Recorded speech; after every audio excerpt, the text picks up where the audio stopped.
Yeah, it looks it. That was fun. You literally just landed? Yeah, a couple of hours ago. 3 hours ago. Yeah. Thanks for doing this. It's alright, no problem. Wasn't my idea. Thanks for you. They're calling us all in tomorrow. Harry, Chris? Mark, while you're waking up, there's a generic question that we're asking everybody today. Arsene Wenger has said that he'd like to scrap work permits for footballers. Right. He'd like to see football made a special case, and that there should be freedom of movement for players throughout the place. He says he lost out on Angel Di Maria several years ago because of the work permit issue. Yeah, well, I think I'm not certain, but maybe the argument that Arsene is talking about is that he feels, given that most people think the Premier League is the best and strongest league in world football, then best and strongest players and most talented players should have the opportunity to come, irrespective of whether or not they're from European-based clubs or South American or whatever, and whether or not they're young players with the required amount of appearances at national level. I think it's more hard to get good players that don't reach the criteria in terms of international appearances.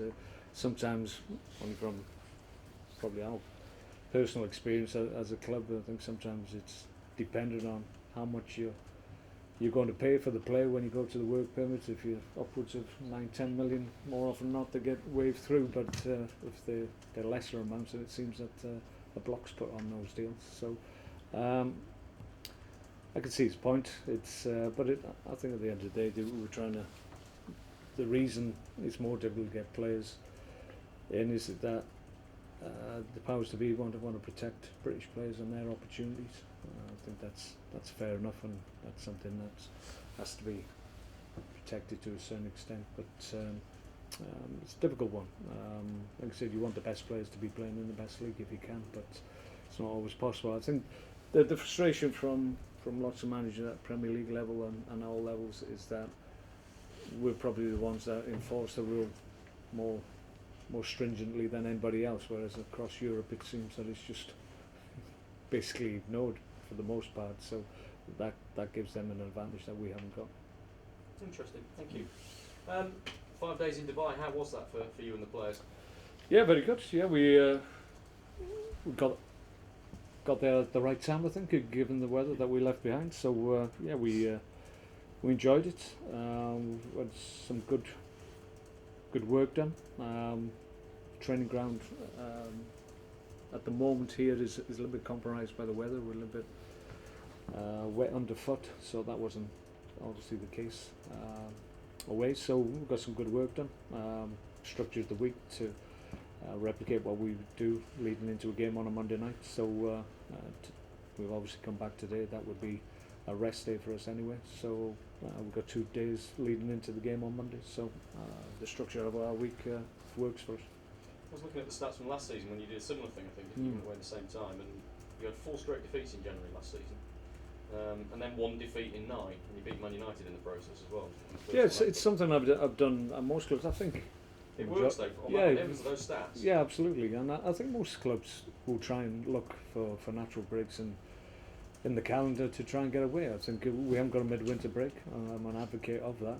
At some point in the future, I think it needs to come in. But in the meantime, when you get the opportunity, you've got to try and get away and refresh. I think everybody, after the period we just went through over Christmas, which really takes a toll on everybody, not only the players and management, but support staff as well. Our medical staff came in every single day over Christmas. Not one of them had a day off. So it's key that they are able to reboot, so to speak, and get ready for the challenges ahead as well as the players. While you've been away though, the transfer rumours have been flying around, as you might expect. You might be able to ignore them for a week or so. But, and the one that I think will I don't know, maybe concern you but not surprise you is that Boyan's name's being mentioned with some big clubs out there, and rumours while you've been away that Liverpool are interested in him. What message would you have to any suitors that wanted to come calling? A big fee, or just don't bother? Don't bother. He's doing exceptionally well. We knew take a little bit of time for him to get to grips with the Premier League. He's done that and he's playing well.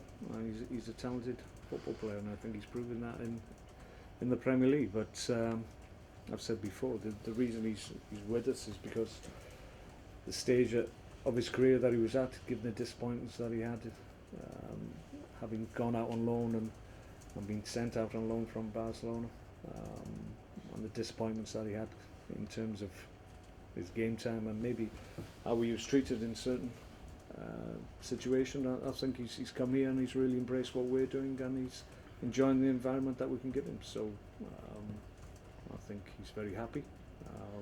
We have no intention of encouraging any interest in him. He's a big part of what we want to do moving forward. So it's a non-story from my point of view. You might say the same about this next one as well. Abdul Majid Waris. I'm not sure if I pronounced his surname correctly, but he's from Trabzonspor.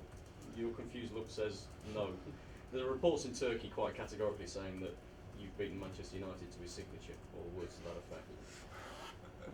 I don't think we've done that on too many occasions in the past, beating Man United to a player's signature, so I don't think it's the case though.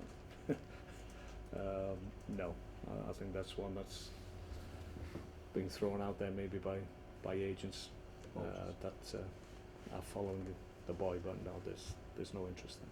Okay, thank you. Peter Odemwingie we spoke to while you were away though, and he says he'd like a new contract, but he says he accepts he's got to prove his fitness to you before that can happen. He's 33 now. Do you feel he still can offer the club something at that age, even if he can prove his fitness? Well, Peter's still doing rehab and he's progressing well.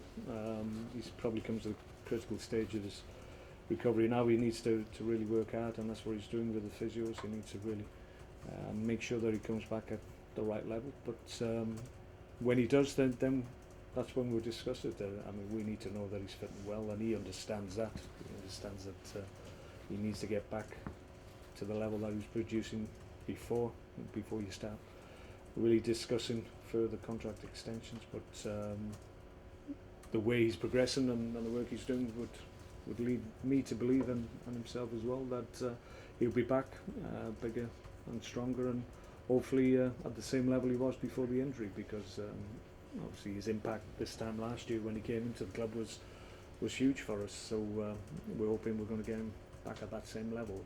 If he does come back at that level, then I'm sure there'll be discussions. Rochdale to come on Monday.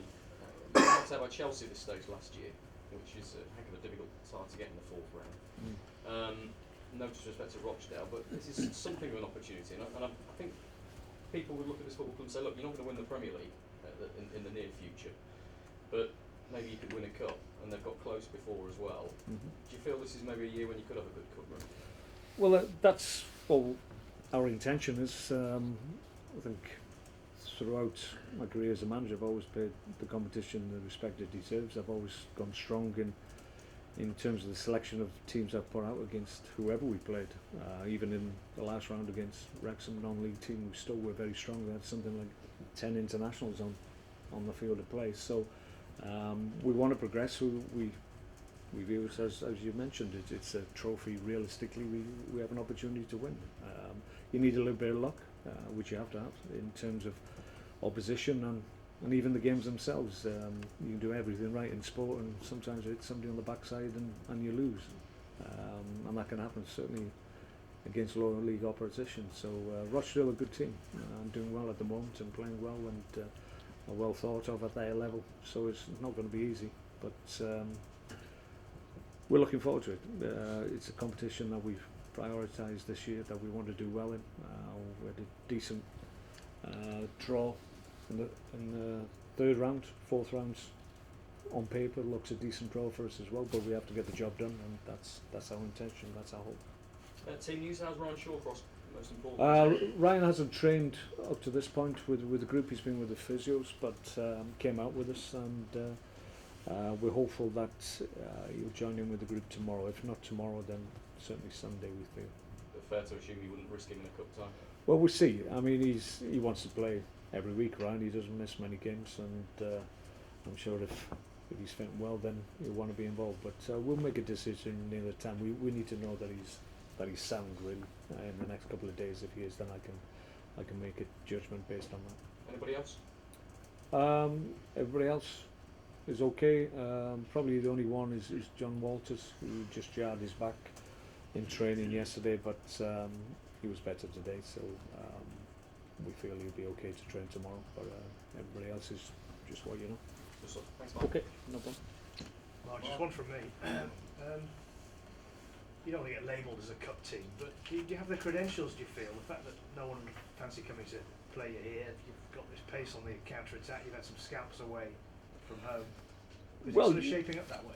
Yeah, I think we're certainly one of the teams that could have a cup run, and I'm sure a lot of other teams are thinking in the same vein in terms of their potential to progress in the competition. I think we have the potential to go far in the competition. As I said before, we always need a little bit of luck, not only in terms of what happens on the actual given day, but in terms of the draw and what opposition you come up against. If you can get a clear run and miss maybe some of the bigger teams in the competition, you can find yourself in a cup final. So that's our hope. But even so, even if we face strong opposition, I think we've shown this year that we can give a good account of ourselves against almost everybody. So I think people, if they get Stoke City in a cup tie, they'll feel it's not the easiest of draws, and they possibly could have had an easier opponent.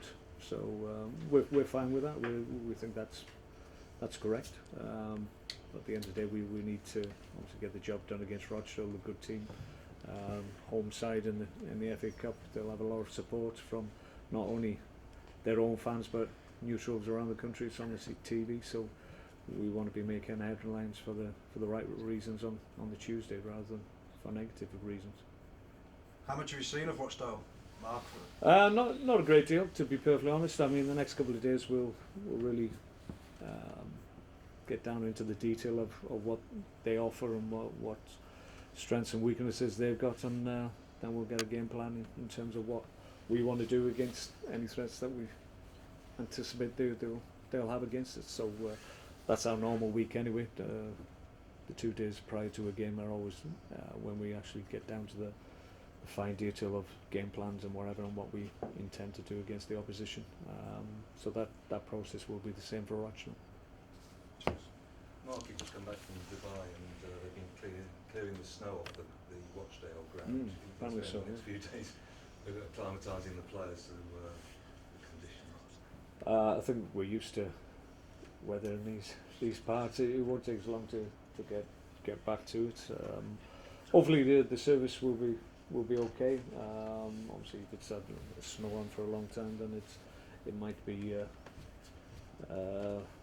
affected negatively. But listen, we know we've got to go there and face the conditions and get on with it. It won't faze us. We've got a good group here that will take the challenge on and make sure we get the job done. I'm sure that they work an exceptionally hard to make sure the service is in a good condition, and it'll be a good game as a consequence. Apart from a bit of sunburn, nobody's picked up any injuries on that trip. No, only Johnny Walters, as I mentioned, he just jarred his back, but we think he's going to be okay.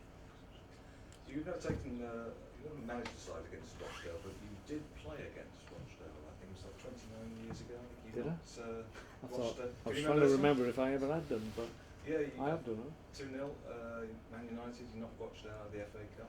Oh well. You even scored. Did I? Yes. What was it like? No, See, you haven't got all that, do you? So. All right, well, I'll have to reacquaint myself with it. Yeah. All right. Huh? Tapping. I didn't used to have many of them, actually. Yeah. All right. Thanks for that. You want a winning streak? All right.